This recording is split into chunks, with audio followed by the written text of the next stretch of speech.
On va maintenant s'intéresser à des combattants d'un genre un peu particulier de la Grande Guerre, les milliers d'animaux qui, eux aussi, ont apporté leur contribution dans le conflit. Des combattants de l'ombre qui ont pourtant joué des rôles clés. Alors notre spécialiste des animaux, Natacha Hari, a rencontré un écrivain et historien qui a justement publié un livre sur ce sujet.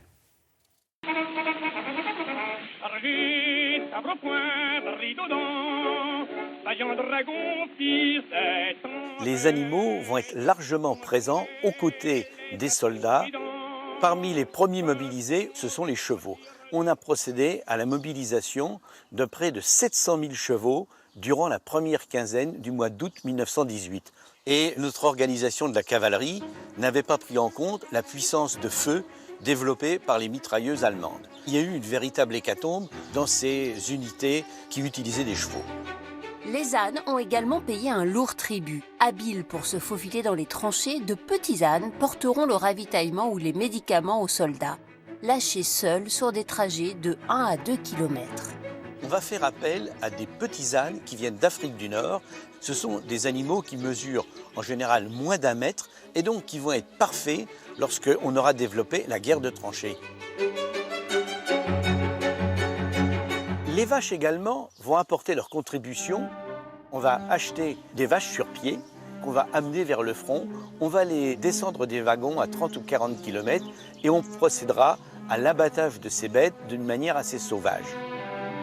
Un certain nombre de vaches ont débarqué dans la capitale simplement pour nourrir toutes les garnisons qui tenaient les forts de Paris. Et donc, un hippodrome comme celui de Longchamp a été utilisé non plus comme champ de course, mais véritablement comme prairie pour laisser pâturer tous ces troupeaux de vaches. Chiens de liaison, chiens sentinelles ou encore remorqueurs de mitrailleuses ou de traîneaux, infirmiers pour certains, les chiens ont eux aussi joué des rôles multiples. Dans la mesure où le conflit s'éternise, on utilise les chiens à d'autres missions. La reconnaissance des blessés sur les lignes de front, pour transporter des médicaments, des seringues, d'un point à un autre, parce qu'il faut s'approcher au plus près de la ligne de combat. Et là encore, cette mission dangereuse est confiée aux chiens qu'on va identifier sur le champ de bataille avec un dossard blanc avec la Croix-Rouge. Au printemps 1915, on découvre les premiers gaz toxiques. Certains chiens sont alors utilisés comme lanceurs d'alerte.